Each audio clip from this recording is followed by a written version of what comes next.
Canto de Sensontles, las 400 voces de la diversidad. Itatol insensontli, tatamantastolme, tatamantanemililme. Cacaspen yau yayu. Takashmatash tachuwin kakiwin. Las voces de las comunicadoras y comunicadores comunitarios y afrodescendientes.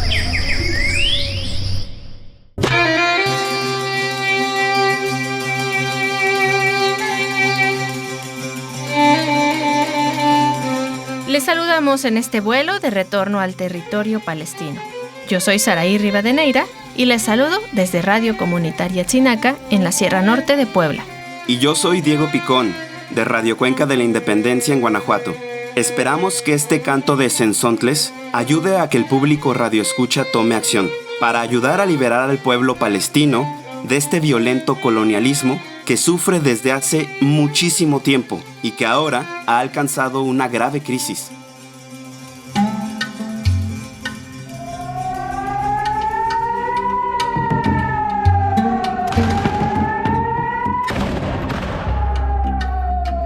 Ha estado en todas las noticias. El ataque del Estado de Israel al pueblo palestino. El 7 de octubre de 2023 volvió a explotar la violencia que ha perdurado muchísimos años, más de un siglo.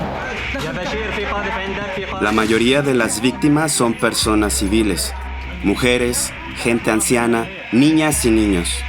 Ataques aéreos y por tierra por parte de una de las fuerzas bélicas más potentes del mundo.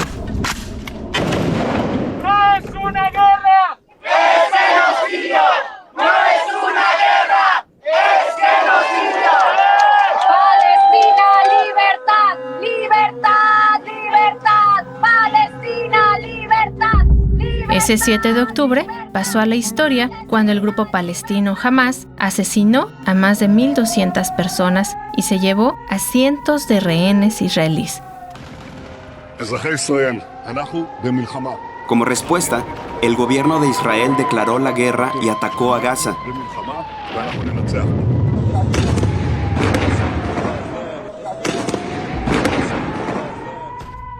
Esta es la guerra prometida de los hijos de Abraham, quienes después de resurgir entre la sangre de los suyos, decidieron aplicar la ley de Tailón con metralla replicando el etnocidio que antes hubo contra ellos. A la fecha en que hicimos este programa, marzo de 2024, el Estado de Israel, en una campaña bélica sin igual, ha matado a más de 31,000 personas, la gran mayoría civiles, mujeres, niñas y niños. A quienes sobreviven los bombardeos se les niega la ayuda médica y humanitaria, y los ataques no han parado.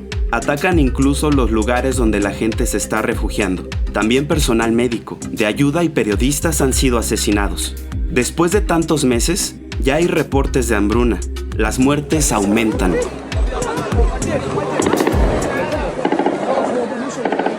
Al igual que en la primera parte de este programa, disponible en nuestra página web, seguimos hablando con Ana Rosa, de la organización internacional BDS, Boicot, Desinversión y Sanciones, que busca formas pacíficas de frenar las agresiones que el pueblo palestino viene sufriendo desde hace más de un siglo. Ana Rosa nos comenta sobre el discurso de que el conflicto se debe a razones religiosas, pero esto no es así. Buenos días, buenas tardes o buenas noches a todas, todos, todes. Mi nombre es Ana Rosa. Yo hago activismo por Palestina desde hace ya 10 años. Palestina está siendo pues asesinada, ¿no? O sea, en este momento se está cometiendo un delito que es genocidio. O sea, no tiene que ver con cuestiones religiosas como generalmente se dicen, ¿no? O porque son dos pueblos que no se están llevando bien, sino que existe un pueblo que quiere apoderarse de todo el territorio y para eso tiene dos opciones, o desplaza a la población nativa o la elimina.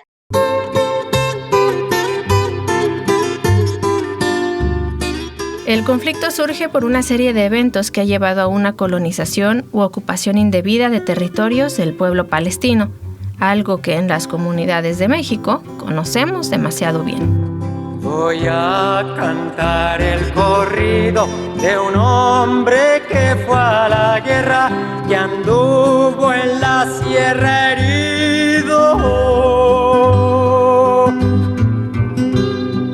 para conquistar su tierra.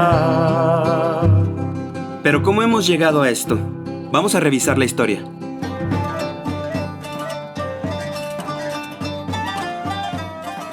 El territorio palestino tiene muchísima historia y de muchísimos distintos pueblos. Uno de estos pueblos fue el Reino Unido de Israel, hace 3.400 años.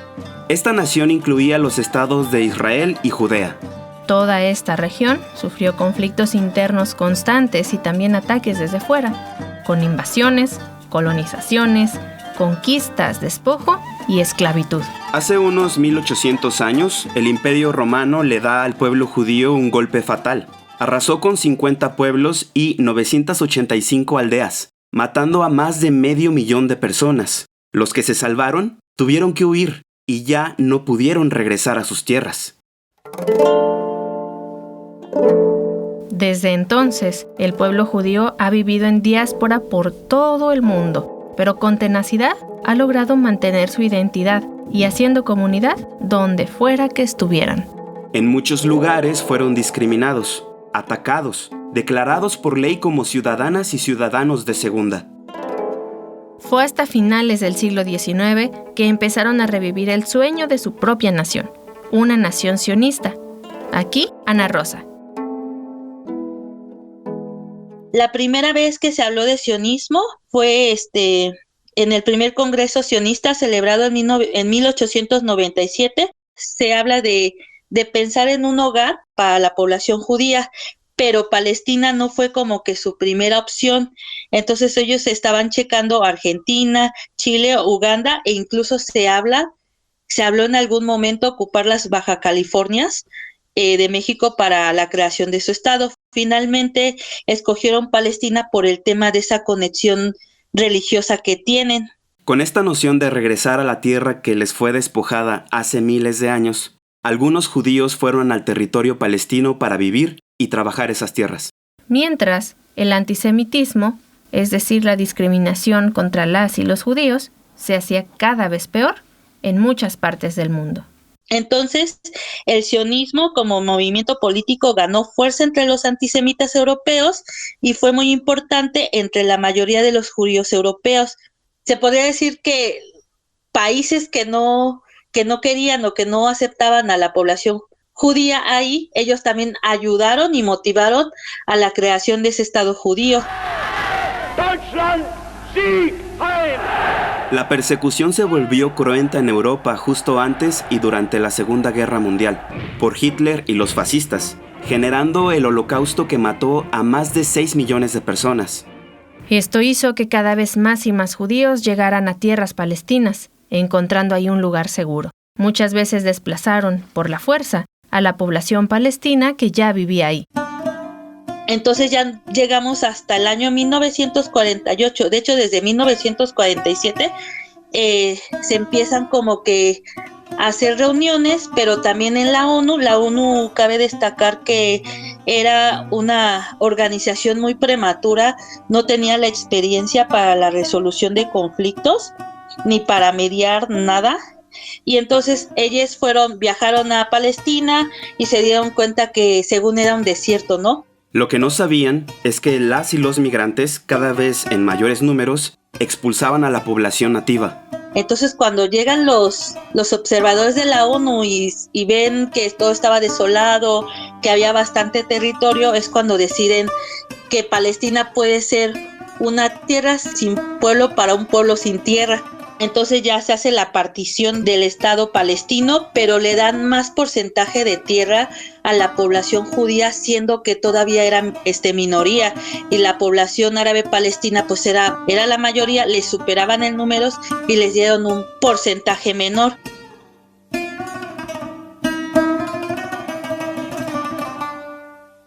La determinación fue de hacer dos naciones, la de Palestina y la de Israel. Sin embargo, se declara el Estado de Israel, pero no el de Palestina. Más y más personas empezaron a ocupar territorio que era de los palestinos. El pueblo desplazado no estaba nada contento Y muchos países vecinos también apoyaron a las y los palestinos para defender sus tierras.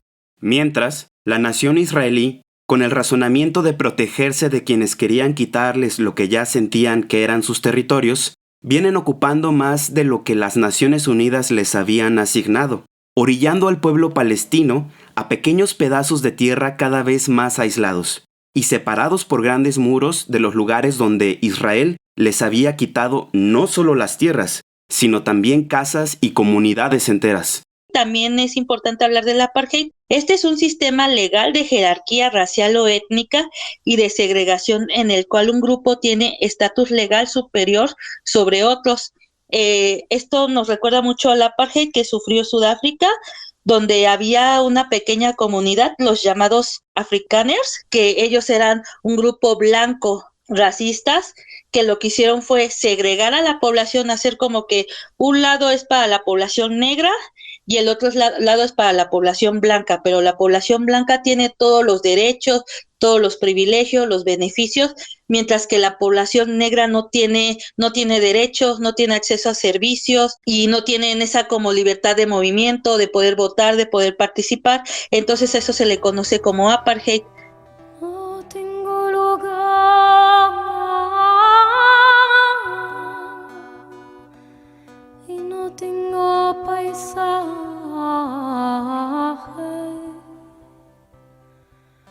Yo no tengo patria. No tengo lugar, no tengo paisaje.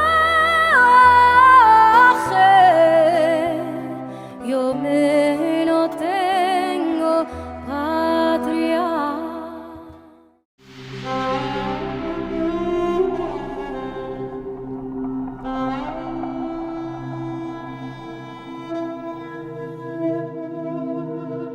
Y entonces, en 1948, cuando se crea el Estado judío y se declara la independencia del Estado judío, también sucede la Nakba. La Nakba es una palabra árabe que significa el desastre o la tragedia. Entonces la Nakba se resume en 700,000 palestinos expulsados, o sea, son los 2/3 de la población total de esa época. Más de la mitad de las y los palestinos que fueron expulsados sufrieron ataques militares directos de las milicias sionistas, otros por amenazas de violencia, incluso violencia sexual contra las mujeres. Hay un plan que se llama Plan Dalet, que básicamente era llegar con pistolas, armados y expulsar a la población, pero a la vez atemorizarlas. Entonces, muchos palestinos huyeron de su casa porque escuchaban que estaban llegando las milicias judías israelíes y los estaban expulsando. Entonces estas personas se quedaron como que a las orillas de lo que era la Palestina histórica, en Siria, Líbano y en Jordania. Se podría decir que ahí se quedaron en campamentos, sacaron todo lo que pudieron, muchas veces solamente las llaves y las escrituras de su casa, porque ellos pensaron que iba a ser como que un momento temporal y que iban a poder regresar a su casa, pero llevaban las llaves obviamente para poder abrir su casa y sus escrituras para poder decir, es que esta es mi casa. Pero pues ya vemos que a 75 años estas personas no han podido regresar. Hoy día, son más de 5 millones de mujeres y hombres palestinos refugiados en todo el mundo. Y mientras obligaba a la gente a huir, Israel expandió su territorio. Israel llegó a controlar el 22% de la Palestina histórica, que permaneció fuera de las fronteras ampliadas después de 1948, y amplió el movimiento de los colonos. Y hoy en día la llave, la escritura es como un símbolo de resistencia palestina. Y las mujeres y los hombres palestinos que se quedan tienen que vivir en ciertas partes de su propio territorio y son tratados con discriminación y con violencia. Hay que también mencionar que el nuevo Estado de Israel confiscó y redistribuyó tierras y hogares a colonos y refugiados judíos. Eso fue a través de un ministerio que ellos crearon, que básicamente era de agarrar las tierras palestinas y prohibirles a los palestinos que pudieran comprar o rentar sus tierras. Entonces todo pasó a mano del Estado y solamente el Estado era el único que podía decir, a ti sí te damos tierra, a ti también, y a los palestinos no.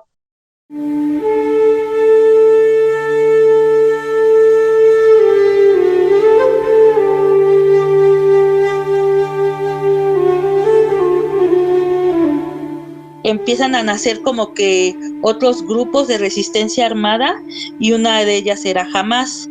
Hamás logró popularidad porque empezó a ayudar a la gente, empezó a hacer hospitales, escuelas, mezquitas, y entonces empezó a dar servicios, los servicios que no podía ofrecer la Autoridad Nacional Palestina.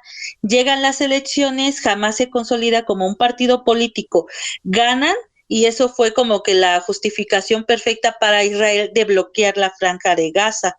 Entonces Israel bloquea la Franja de Gaza, que básicamente restringió todo el movimiento de personas y bienes dentro y fuera de la región, atrapando a 2.2 millones de palestinos en un campo de concentración a cielo abierto. El 60% de los habitantes de Gaza necesita asistencia alimentaria y el 78% del suministro de agua en la región no es apto para el consumo humano.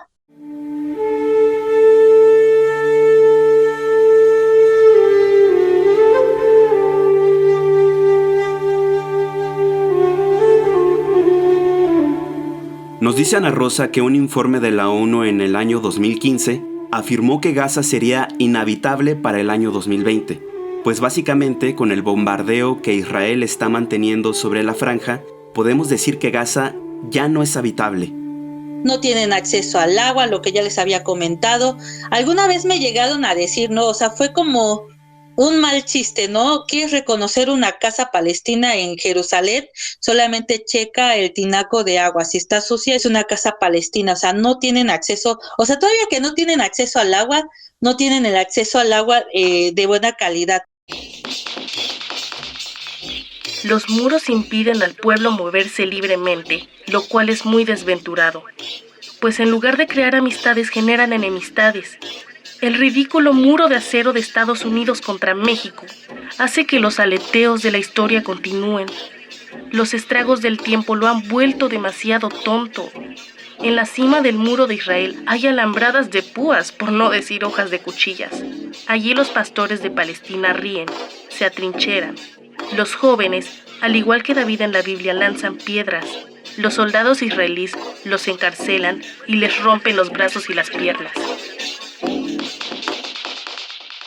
El tema del muro, la construcción del muro, se empezó a levantar después de la segunda intifada, que ya es en los 2000. Básicamente era como una forma de Israel de protegerse de los atentados terroristas, pero básicamente el muro les ha ayudado a anexionar más territorio, pero también a encapsular a la población palestina. O sea, los tienen como en guetos batustanes, y estas personas pues no pueden salir de ahí si no tienen un permiso.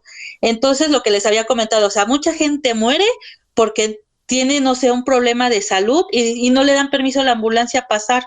Entonces, muchas mujeres ahí mueren en proceso de parto, porque si el militar no está de buenas, no los dejan pasar.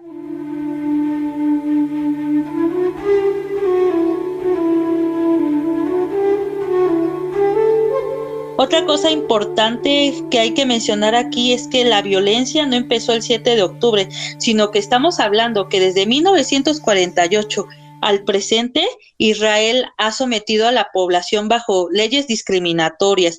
No tienen acceso a la educación de calidad, no tienen acceso a servicios públicos de salud, acceso a la luz, acceso al agua potable. Les restringen el movimiento, los discriminan, hay discriminación en el trabajo, ellos no pueden salir del país, o si salen ya no les permiten el regreso.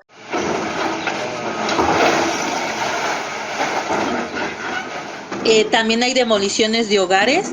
El régimen israelí ha estado expandiendo su territorio a través de la colonización ilegal, y esto es a través de destruir las casas bajo la justificación de que no tienen los permisos o como castigos colectivos. También queman las siembras, no les permiten cosechar, no les permiten tener como que algún tipo de comercio o economía local que les pueda ayudar. pero también ha sido bastante esa discriminación que Israel ha levantado sobre ellos por el simple hecho de ser musulmanes, ¿no? O sea, como que han logrado esa propaganda de que si es musulmán y es palestino, seguro es terrorista y por eso debe ser asesinado.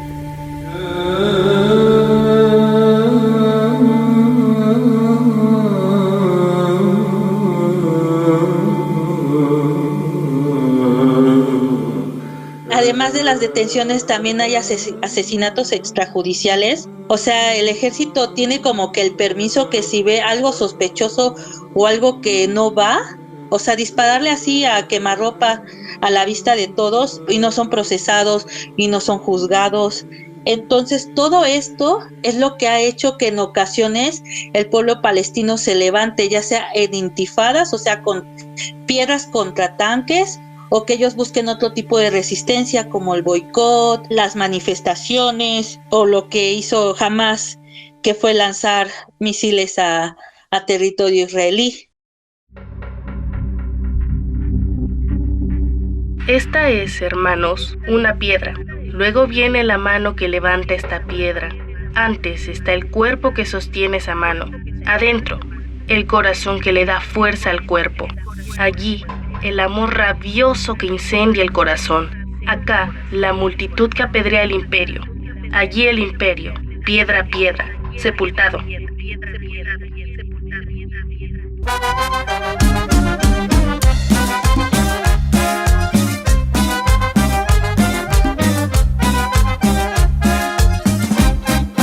Las voces del pueblo no se callan, ni con leyes, ni con balas. Con la fuerza de un volcán existes y te gritamos bien fuerte: Palestina resiste.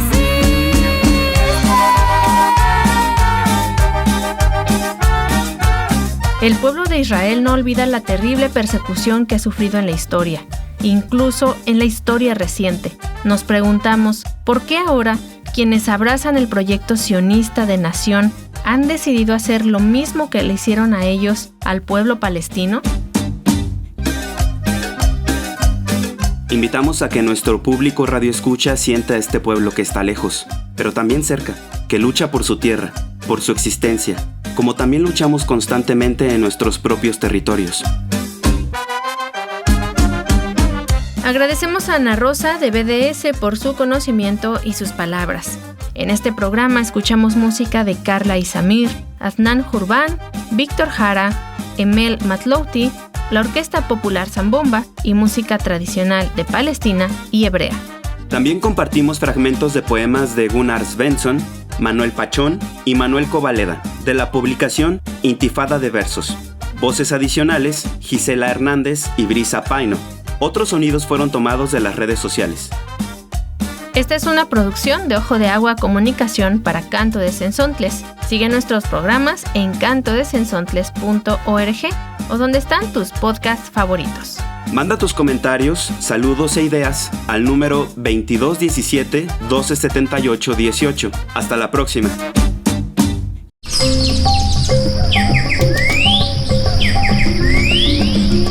Canto de Sensontles, las 400 voces de la diversidad. Itatol insensontli, tatamantastolme, tatamantanemililme. Makasanan katiyetni shakakiwin. Kanashka penmdo. El territorio sonoro de nuestras comunidades.